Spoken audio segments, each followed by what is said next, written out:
ಮೊದಲೇದಾಗಿ ಎಲ್ರಿಗೂ ನಮಸ್ಕಾರ. ಇವತ್ತು ಬೆಳಗ್ಗೆ ಎದ್ದ ಕೂಡಲೇ ಸೂರ್ಯ ಬರೋ ಬದಲಿ ಚಂದ್ರ ಬಂದಿದ್ದ. ಯಾಕಂದರೆ ಇವತ್ತು ಮಾರ್ನಿಂಗ್ ಡ್ಯೂಟಿ ಇರೋದ್ರಿಂದ ಬೆಳಗ್ಗೆ 4 ಗಂಟೆಗೆ ಎದ್ದಿದ್ದೆ. ಅದೇನೋ ಗೊತ್ತಿಲ್ಲ ರೀ, ಮಾರ್ನಿಂಗ್ ಡ್ಯೂಟಿ ಐತೆ ಅನ್ನೋದು ಗೊತ್ತಾತಂದ್ರೆ ಸಾಕು, ರಾತ್ರಿ ಎಲ್ಲ ನಿದ್ದೆನೇ ಬರೋಂಗಿಲ್ಲ. ಇದು ನನಗಷ್ಟ ಪ್ರಾಬ್ಲಮ ಅಥವಾ ಎಲ್ಲರಿಗೂ ಇಲ್ಲಿ ಜರ್ಮನಿ ಒಳಗೆ ವರ್ಕ್ ಮಾಡುವ ನಮ್ಮ ಕರ್ನಾಟಕದವ್ರಿಗೆ ಪ್ರಾಬ್ಲಮ? ಯಾರಿಗಾದ್ರೂ ಈ ಪ್ರಾಬ್ಲಮ್ ಆಕಿತ್ತಂದ್ರೆ ದಯವಿಟ್ಟು ಕಮೆಂಟ್ ಮಾಡಿರಿ.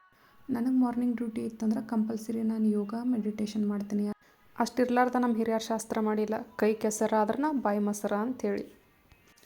ಯೋಗ ಮಾಡಿ ಫ್ರೆಶ್ ಅಪ್ ಆಗೋಷ್ಟರಲ್ಲಿ ಟೈಮ್ 5 ಗಂಟೆ ಆಗುತ್ತೆ. ಸೊ ರೆಡಿಯಾಗಿ ಹೋಗೋಕ್ಕೆ ಒಂದು ಜಸ್ಟ್ 5 ನಿಮಿಷ ಸಾಕು ನನ್ನ ಹಾಸ್ಪಿಟ್ಲಿಗೆ. ಬರ್ರಿ ಇವತ್ತು ನಿಮ್ಮೆಲ್ಲರಿಗೆ ನಾವು ವರ್ಕ್ ಮಾಡೋ ಹಾಸ್ಪಿಟ್ಲ್ ತೋರಿಸ್ತೀನಿ. ಇದನ್ನು ನೋಡ್ರಿ ನಮ್ಮ ಹಾಸ್ಪಿಟ್ಲ್. ಮಾರ್ನಿಂಗ್ ಡ್ಯೂಟಿಗೆ ಹೋಗ್ಬೇಕಾದ್ರೆ ಡಲ್ಲಾಗಿ ಹೋಗ್ತೀನಿ, ಆದರೆ ಯಾವಾಗ ನಮ್ಮ ಕೊಲಿಗಳು ನೋಡ್ತೀನೋ ಸ್ವರ್ಗನ ಕಣ್ಣು ಮುಂದೆ ಬಂದಂಗೆ ಆಗ್ತೈತಿ. ಯಾಕಂದ್ರೆ ನಾ ಚಾರ್ಜ್ ಚೆಂದಂಗೆ ತೊಗೊಳ್ಳಿಲ್ಲ ಅಂದ್ರೆ ಅವ್ರು ನನ್ನ ಹರಿಶ್ಚಂದ್ರ ಘಾಟಕ್ಕೆ ಕಳಿಸ್ತಾರೆ, ಅಷ್ಟು ಮಾತ್ರ ಪಕ್ಕ. ನಾನು ಪ್ರೆಸೆಂಟ್ ವರ್ಕ್ ಮಾಡತ್ತಿದ್ದು general gastro ward. General ward ಐತಂದ್ರೂ ವರ್ಕ್ ಅಷ್ಟು ಬ್ಯುಸಿಯಾಗಿರ್ತೈತಿ.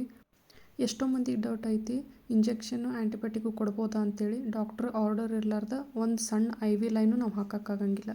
8 ಅವರ್ ಡ್ಯೂಟಿ ಹೆಂಗೆ ಮುಗಿತೈತೆ ಅಂತ ಗೊತ್ತಾಗಂಗಿಲ್ಲ. ಸೊ ಇದ್ರೊಳಗೆ ಯಾರಿಗಾರ ಡೌಟ್ ಇತ್ತಂದ್ರೆ ದಯವಿಟ್ಟು ಯಾರು ಪರ್ಸ್ನಲಾಗಿ ಹಾಕಕ್ಕೆ ಹೋಗ್ಬೇಡ್ರಿ, ಅದನ್ನು ಕಮೆಂಟ್ ಬಾಕ್ಸ್ ಒಳಗೆ ಹಾಕ್ರಿ. ಇನ್ನೊಬ್ರಿಗೂ ಇನ್ಫಾರ್ಮೇಷನ್ ಸಿಗ್ತೈತಿ. ನನಗೆ ಗೊತ್ತಿದ್ದಷ್ಟು ನಾನು ನಿಮಗೆ ಶೇರ್ ಮಾಡ್ತೀನಿ.